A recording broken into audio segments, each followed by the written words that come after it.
Hola amigos, ¿cómo están? Yo soy Claudia. Espero que se encuentren muy bien donde quiera que estén. Una vez más, sean bienvenidos al canal de casos criminales y misteriosos. En este video les informaré sobre la desaparición resuelta de Molly Tibbetts. Molly Cecilia Tibbetts nació el 8 de mayo de 1998 en San Francisco, California, hija de Rob Tibbetts y Laura Tibbetts. Cuando estaba en segundo grado, sus padres se divorciaron y se mudó a Iowa con su madre y sus dos hermanos. Su padre mantuvo una estrecha relación con los niños y vio a Molly por última vez cuando él se casó en junio de 2018. En el momento de la desaparición de Molly, ella residía en Brooklyn, Iowa, un pequeño pueblo, a unos 110 kilómetros al este de la ciudad de Des Moines, y se especializó en psicología en la Universidad de Iowa. Molly trabajó en un campamento diurno para niños en el Centro Médico Regional y se estaba preparando para su segundo año en la universidad cuando desapareció. Su pasatiempo favorito de Molly era correr. El 18 de julio de 2018, Molly Tibbetts, de 20 años, salió de la casa de su novio para correr por la noche. Fue vista por última vez aproximadamente a las 7:30 p.m. Al día siguiente, un jueves, 19 de julio de 2018, Molly Tibbetts no se presentó a su trabajo de verano en una guardería en la ciudad de Brooklyn. Molly no era así, pues siempre era responsable, y cuando su novio Jack descubrió que ella no estaba en el trabajo, la llamó varias veces pero no hubo respuesta. Sus llamadas iban directamente al buzón de voz. Ninguno de sus familiares y amigos la había visto ese día. Jack, el novio de Molly, denunció su desaparición a la policía.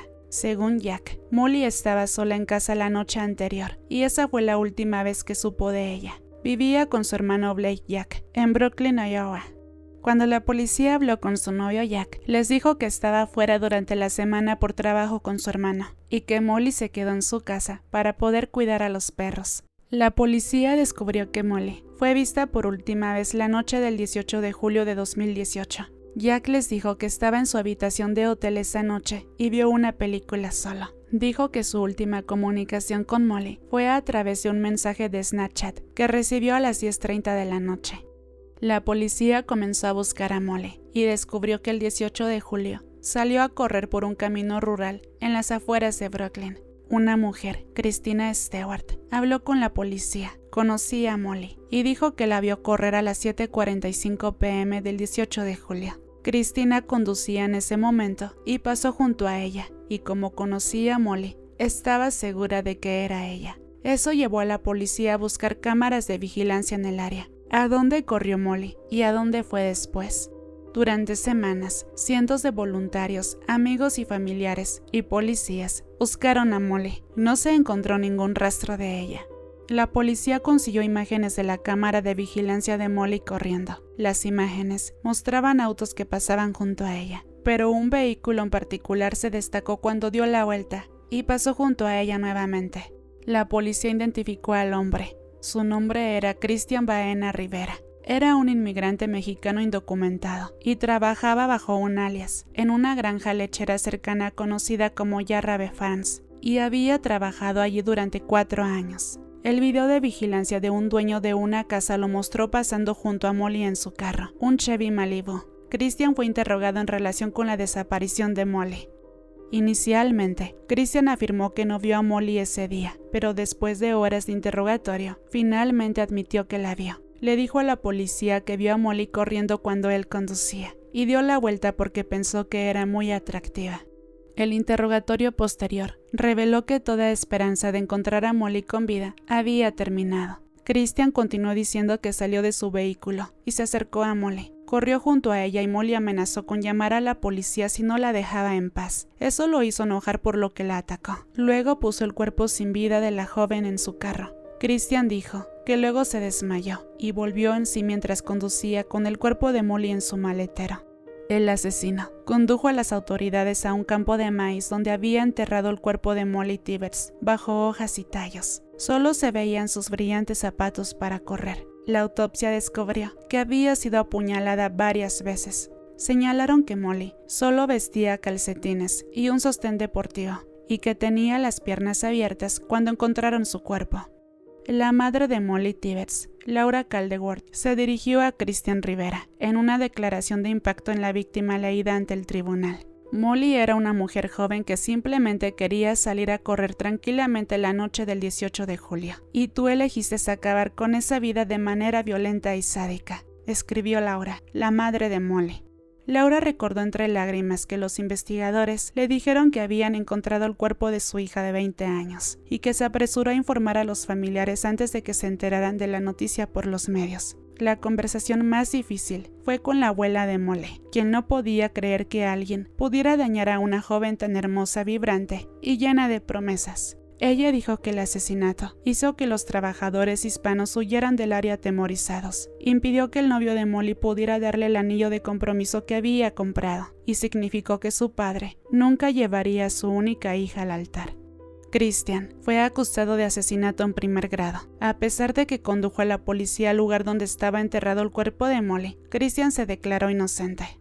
Fue el caso de la fiscalía que solo Christian era la única persona responsable de la muerte de Molly y que no había nadie más involucrado en el crimen. El jurado escuchó que el caso de la fiscalía se basaría en 3 puntos de evidencia principales para probar su caso. El primer punto fue un video de vigilancia que mostraba que el carro de Christian pasaba junto a Molly cuando estaba corriendo. El segundo punto se basó en ciertas admisiones que Christian hizo a la policía y el hecho de que los condujo al lugar donde fue enterrado el cuerpo de Molly. Y el tercer punto para incriminarlo se basó en el ADN de Molly que se encontró dentro de su carro. El fiscal del condado le dijo a la corte: cuando juntas estas pruebas, no puede haber otra conclusión de que el acusado asesinó a Molly Tibbetts. El tribunal escuchó que Molly salió a correr la noche del 18 de julio y que nunca regresó a casa. En cambio, su cuerpo en estado de descomposición fue encontrado un mes después de que se reportara su desaparición. Su novio de Molly, Dalton Jack, testificó. Le dijo a la corte que estaba desconsolado por su muerte. Describió a Molly como una joven feliz y burbujeante. Le dijo a la corte que Molly salía a correr casi todos los días. Jack testificó que habían salido durante 3 años y el día que ella desapareció, él estaba fuera de la ciudad por trabajo. Testificó que había sido parte de un equipo que construía un puente en Dubuque, que está a unos 200 kilómetros de Brooklyn. El tribunal escuchó que el día que Molly fue vista con vida por última vez, trabajó un turno de 12 horas y luego salió y bebió una cerveza. Jack testificó que no regresó a Brooklyn esa noche y pasó la noche en un hotel, como lo había comentado anteriormente. Se informó al jurado sobre las lesiones de Molly. La autopsia determinó que había sido apuñalada de 7 a 12 veces en el pecho, las costillas, el cuello y el cráneo. Se determinó que ella murió debido a heridas de fuerza cortante. El tribunal escuchó sobre las otras pruebas que la fiscalía tenía contra Christian en términos de ADN. Como lo sabemos, el ADN de Molly fue encontrado en el carro de Christian. La fiscalía instó al jurado a considerar todas las pruebas en su totalidad, y si lo hicieran, no habría duda que en su mente Christian era culpable. La defensa no estuvo de acuerdo. Fue el caso de la defensa que Christian no apuñaló a Molly. Lo describieron como un inmigrante trabajador de México que cruzó la frontera ilegalmente cuando era un adolescente en busca de una vida mejor. Su abogada, Jennifer Fraisse, le dijo al jurado que la policía se apresuró a cerrar el caso de Molly y que la defensa alegó que Christian fue presionado para que hiciera una confesión falsa. La abogada de Christian dijo que hubo una intensa cantidad de presión para cerrar el caso de Molly, para arrestar a alguien por un crimen vicioso. La defensa argumentó que Christian nunca admitió que apuñaló a Molly y que eso se debió a que alguien más estaba involucrado. Intentaron arrojar sospechas sobre Jack Dalton, el novio de Molly. Le dijeron al jurado que Jack estaba lejos de ser el novio perfecto y que de hecho tenía mal genio. Jack admitió que se metió en peleas en el pasado.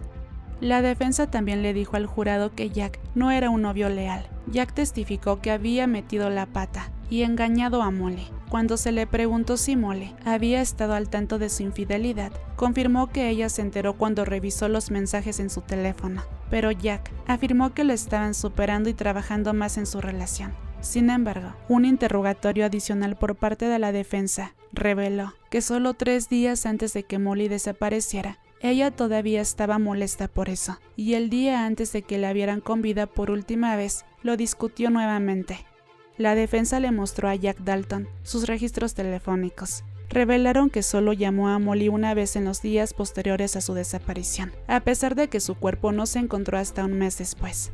La defensa le dijo al jurado que Jack recibió un extraño mensaje de texto de una mujer con la que había tenido una relación anteriormente. El mensaje se envió después de que se denunciara la desaparición de Molly y cuando cientos de personas la buscaban. Decía: Jack Dalton, ¿Molly está viva? Jack Dalton admitió que cometió errores y que no fue honesto. Admitió que inicialmente le dijo a la policía que estaba viendo una película en su habitación de hotel la noche en que Molly desapareció. Confirmó que le dijo a la policía que su última comunicación con Molly fue un Snapchat que recibió a las 10:30 p.m., pero en realidad lo recibió después de la 1 de la mañana y negó tener algo que ver con la muerte de Molly. Christian testificó. Le dijo a la corte que cuando le dijo a la policía lo que pasó, no dijo la verdad, porque temía que su expareja y su hijo sufrieran daños. Le dijo a la corte que él no era responsable de la muerte de Molly y que otros 2 hombres sí lo eran. Declaró que el 18 de julio se estaba duchando cuando 2 hombres, a quienes no conocía, irrumpieron en el tráiler donde vivía. Estaban enmascarados. Uno de los hombres tenía un arma blanca y el otro hombre tenía un arma de fuego. Según el testimonio de Christian, lo obligaron a conducir hasta el camino rural, a las afueras de Brooklyn, hasta el lugar donde estaba Molly. Christian testificó que uno de los hombres asesinó a Molly y puso su cuerpo en su vehículo. Luego le indicaron dónde deshacerse de su cuerpo. Según Christian, luego lo amenazaron. Le dijeron que permaneciera callado o su exnovia y su hija serían asesinadas. Por eso, afirmó diciéndole a la policía que se acercó a Molly y se desmayó, en lugar de decirles la verdad. La defensa llamó al forense Michael Spence para testificar en relación con el ADN encontrado en el carro de Christian. Estuvo de acuerdo en que fue el ADN de Molly que se encontró en las manchas de sangre en su carro, pero testificó que se encontró otro ADN que incluía al menos su nombre y una mujer desconocidos. La madre de la hija de Christian testificó.